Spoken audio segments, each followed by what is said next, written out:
Welcome to the Deal by Me podcast, where we ask guests to tell us your story and we put the spotlight on you. Hello there. This is Dr. James W. Smith, your host. We transform lives by encouraging and inspiring. Someone encouraged and inspired this host, a former lawyer, gambler, inmate, and his life was transformed.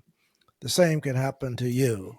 So when you listen to any of the Dear by Me podcasts, please support this ministry with a monthly recurring amount for as little as $3. Check out my website and see what I offer that can be encouraging, inspiring, and transforming for you. I'm available for speaking engagements, in person, and virtual seminars. Please contact me through my website, www.dealbyme.com. I have with me Jeremy Grater and Zach Tucker, who are the co hosts of the Fit Mess podcast. The show is for guys who are sick of their own stuff. That's not the word they use. I'm using a different word. And ready to make a change. These two guys have made have made a lot of small lifestyle changes to manage depression and anxiety, live life on their terms, and they have improved their overall happiness by losing nearly 200 pounds combined. I am thrilled, excited, and overjoyed to have these two gentlemen come and share with us at this time. I want to ask each of you if you would kind of introduce yourselves to guests, to listeners of this podcast, and a little bit about where you've been interviewed from. If you would do that for us now, I appreciate it. Yeah, absolutely. I'm Zach, and I have, my whole life has been spent, battling anxiety and depression from, interesting upbringing. That for all the stories that I've heard about what I did and all the things that I remember, all of my family always tells me I should be dead or in jail at this point. But I'm not, and we figured out a way to turn that around. But it didn't start until I was about 22, when I was able to actually start working on myself and figuring out, that I could grow and be better and do things better and be successful and be smart and all those things that were naturally there. And lots of years of taking care of myself and just getting to a better place. And I met Jeremy, and he was on a similar journey. And we started having some really vulnerable conversations together around, being a dad, being a husband, being a friend, being a, boss, or whatever relationship is you're talking about, and how difficult it is to, be a man in this day and age. But also, have these feelings that you need to deal with, and you need to work through them. And Jeremy was going through his own, struggles and battles. And I recognized the power of the two of us talking and being vulnerable and sharing things. Okay. And that's when I decided, hey, why don't we start a podcast? Why don't we start talking about these things on a podcast to a bunch of strangers that we don't know, and show them that that's okay. He said no. He said no. I love that. I love that. Jeremy, tell us a little bit about yourself. I assume Zach has basically kind of introduced it, but you can say a little bit more if you wish to. Yeah, he covered most of the groundwork there, but yeah, same thing. I had situations growing up that, many people would describe as little T trauma, and it led to coping mechanisms like depression and anxiety, and, bad relationships with food, and just self-confidence issues. And so I wrestled with that most of my life. And, about midway through, I, became a dad, and normally that's enough for any guy to start to get his act together. That wasn't the case for me. It took a little more. It actually took an injury that ended up putting me on a bike that just really taught me a lot about just being present in the moment, and just trying to focus on what's right in front of you and not living in the past, not worrying too much about the future. And, along that way, started getting healthier, started getting, eating cleaner, taking better care of myself, met Zach, And yeah, we're having these great conversations that were benefiting both of us. We were both seeing growth based on what we were able to share because we were open, because we were vulnerable, and because we were guys and we were not used to having those kinds of connections with other guys. And so, yeah, he Wow. came to me with this idea to do this podcast, and I thought he was completely out of his mind because even though we were having great conversations and it was helping us, I just thought, we're not experts. We don't know how to tell people what to do. We're sharing with each other what works for us, and it's helping. And that's, as I was arguing with him, that's kind of when it clicked. I was like, oh, all we have to do is share what's working for us, and other people can decide if that's what they want to try. So that was, that helped flip the switch for me. We turned it on, started doing the show, and have just been trying to help other people through our experience to share with them the, so far 190 something ways that you can, try to implement some new change, some new idea to try to make your life a little bit better. We're not saying you have to do all of them. We certainly don't do all of them, but there are a lot of different ideas that might be that one thing that opens a door to a happier, healthier life for you. Oh wow, that sounds so exciting. You guys are exciting to have, and I know there are many, listeners of this podcast who are going through some of the same challenges. I know. Uh, are you both located at the same place, same spot? Nowhere near each other, thousands of miles and 2 countries apart. Are you I'm kidding? in British Columbia. Yeah, I'm in British Columbia, Canada. He's in upstate New York, but we met in Seattle. We both lived in Seattle when we got together. Oh wow, wow! What exciting! How exciting! Um, I am always excited to hear people when they make these lifestyle changes, and I've had quite a few individuals on my podcast who've gone through different, situations in their lives. I take it from the two of you that you were very much overweight at one point, and that was the motivating thing that wanted to make you all do the podcast and at least share how you began losing your weight. Is this one of the primary things?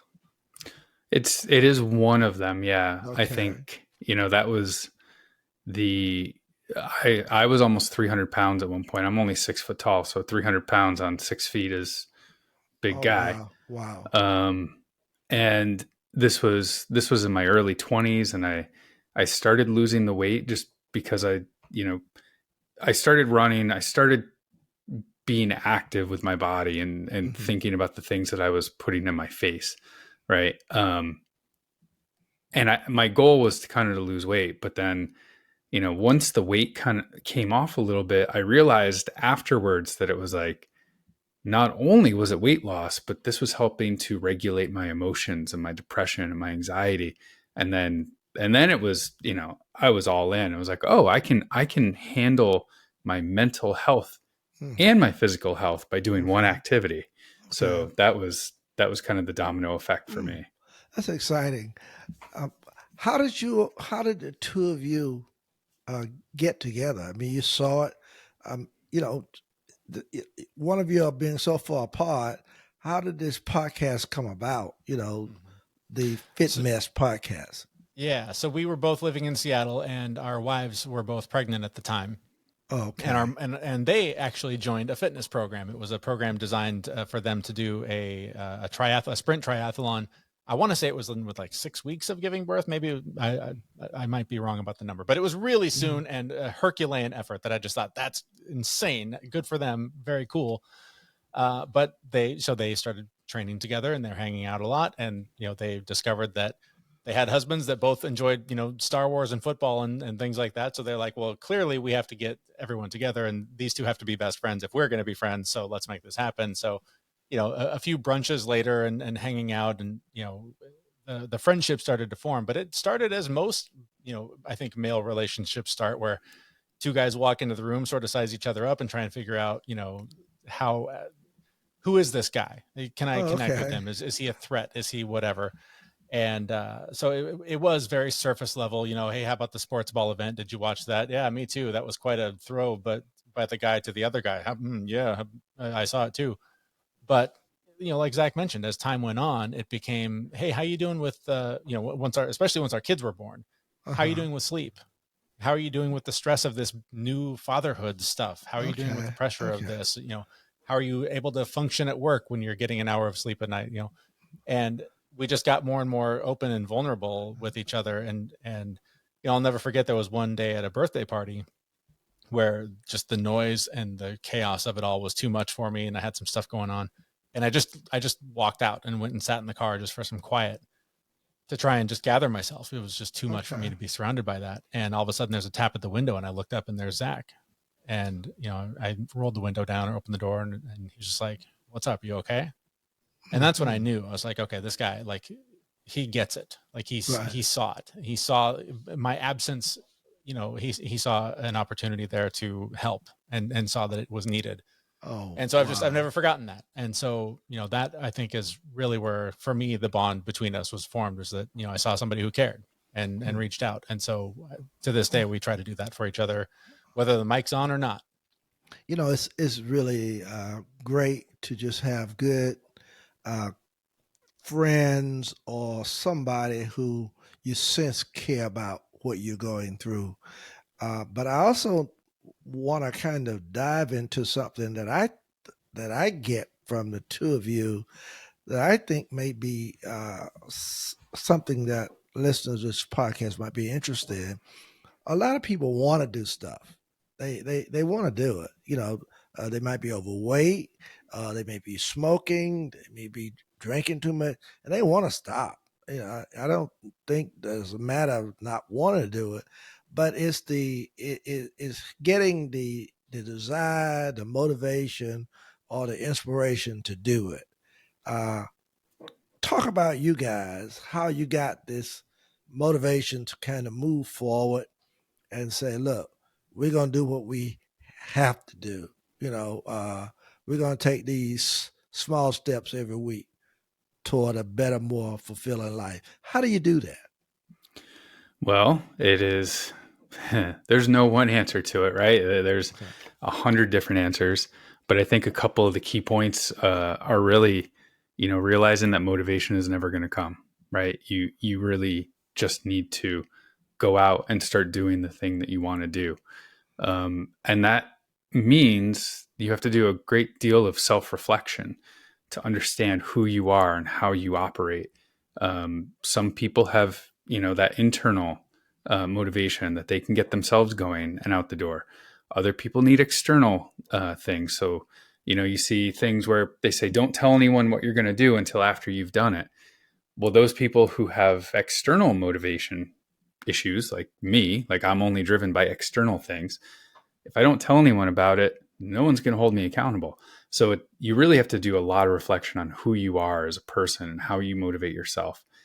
So, if I want to do something really big, I'll tell Jeremy about it, and he'll text me and be like, "Hey, what's going on?" Same thing with him. Like, he wanted to get up early and go to the gym. I texted him at 6 a.m. I was like, "You up yet?" But also realizing, once you realize how you are motivated, and again, motivation is it's not going to stick, right? You can't wait for that motivation. You've just got to go do that thing. Once you realize though how you can get something done, you got to start small. Like you said earlier, those small steps. If you try and eat the whole elephant, you're going to fail. If you take it one little piece at a time and then add a little bit more the next week, a little bit more the next week, a little bit more the next week, in the moment, it's not going to seem like a lot. But then when you look back 12 months later and go, oh my gosh, I just did this huge thing that if you had thought about it in that huge way at the very beginning, you would have never started. Mm, mm. That's very powerful. It's I don't hardly know what to say about that. It's like people wanting to always do something, but they never get the motivation to do it. And you are saying, just take that small step, uh, because most of the time you won't really ever get the motivation to do it. Well, that makes a lot of sense, and I understand where you're coming from. But now, but doesn't that work differently with different people? Is everybody the same way? How do most people solve their own Yeah, problems or I don't solutions? think I don't think most of of course everyone's individual and everyone's going to be different, Hmm. and there are people that they're going to get that spark of motivation to go for a run that day, and that's what it Okay. took to then go the next day and the next day and the next day and the next day. Hmm. But for the rest of us, that are struggling, we keep thinking about it and Okay. planning it, and well, maybe tomorrow, or I went yesterday but I'm tired today, I'm not going to go today, and then all of a sudden 5 or 6 days goes by, and now, well, I'll start again on Monday. Hmm. I'll get back on track then.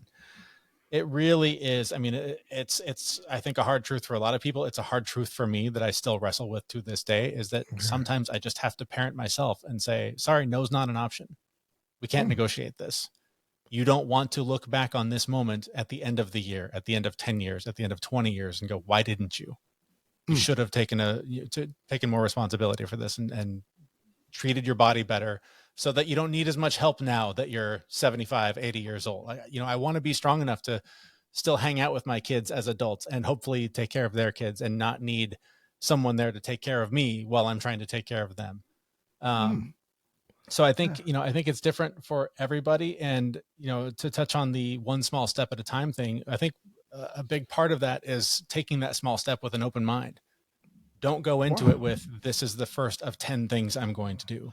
Okay. Focus on that one thing and see what doors it opens. That For me, makes I it. mentioned the biking. Like, I started Okay. biking because I had knee issues. And Hmm. because of biking, I found presence and meditation. And because of presence and meditation, I found breath work. And because of breath work, I found all of these other things that, had someone told me, these are the 10 things you're going to do over the next 5 years or however long it was, I would have just gone, oh, there's no way, that's too much. But it was just like, hey, go buy a bike and start riding it. Hmm. Okay, I can do that. And it Okay. was just amazing how just being open to what that experience taught me That. changed my life completely for the Hmm. next, however long it's been, 15 years. That is very interesting because I'm thinking about myself. You know, when COVID came in, I used to go to the gym, pretty regular, at least about 3 times a week. And COVID came, and I was wondering, whoa, what am I going to do now? And I went out and bought a bike.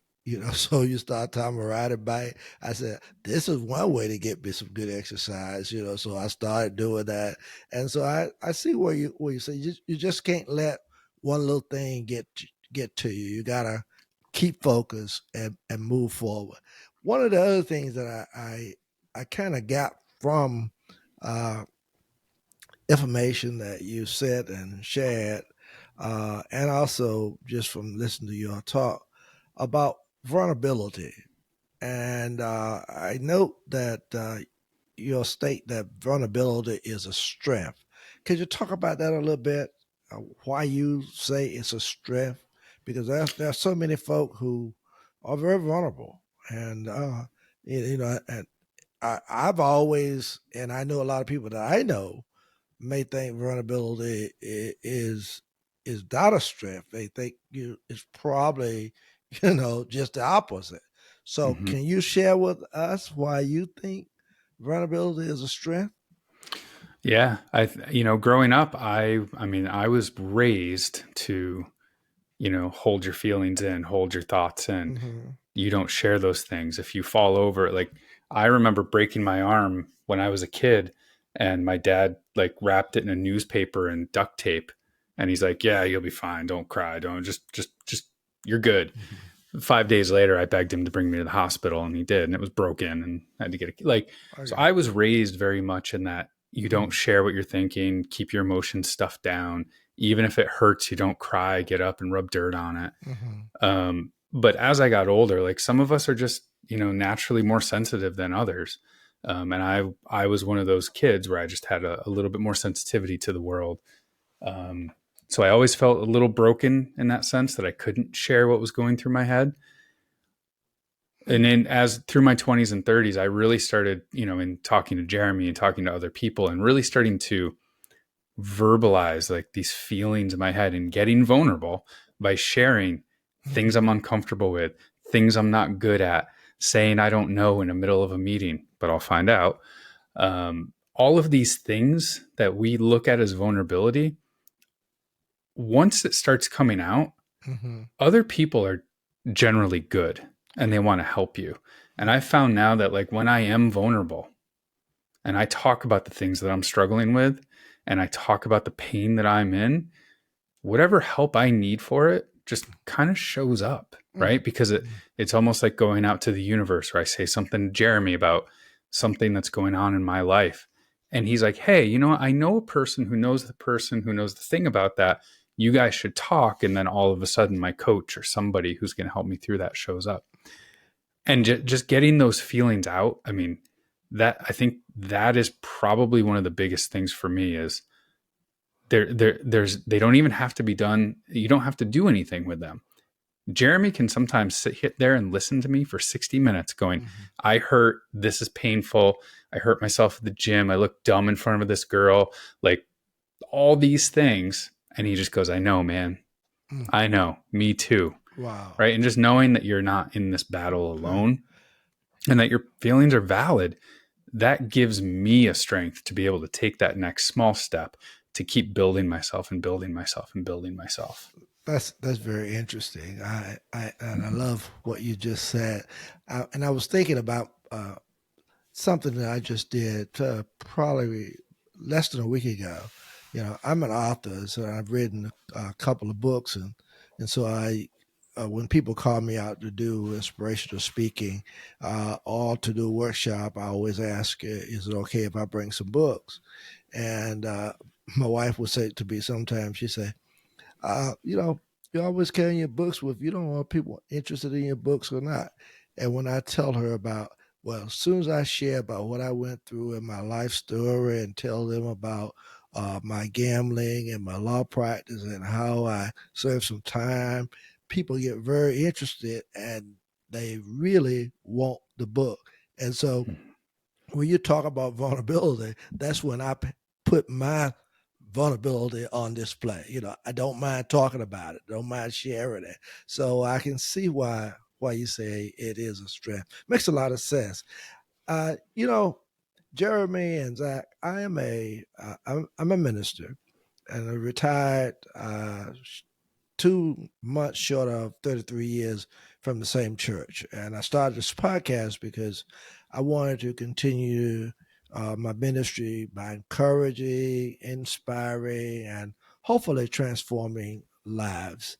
And of course, the interview with you guys will probably be about my 92nd or 93rd podcast that I put out. And I've only been doing this now probably about 7 to 8 months. And so I'm excited about it. But what I ask is if somebody who is listening to this podcast is going through some kind of difficulty, maybe overweight. They may have some other situation they're dealing with. They may be a smoker. They may be a gambler. They could have some other anxieties that they are struggling with. What is it that you would say to them? And both of y'all can respond to this if you wish. What is it that you would say to them that would be encouraging, inspiring, and maybe hopefully transforming for them? I won't steal Zach's thunder on curiosity. I'll let him address that part. But I think the one thing that I would suggest, because it's so broad, the way you explain it with smoking, weight, gambling, whatever the issue is, so many times those issues stem from a lack of connection and a lack of community. And if you don't have someone that makes you feel less alone, if there's not a mentor, a loved one, someone that you can turn to with that vulnerability and to get that stuff out, then it takes up space in your body and you feed it with all of those habits, problems, issues. So community, find the 5 people that you need to surround yourself that not only can lift you up, but that you can lift them up as well. Because we try to fill that void, that lack of connection with all these other things. And there's so much research that just shows that when we lack connection, we try to feed it with toxic behavior. So find your people and they will show you the way out.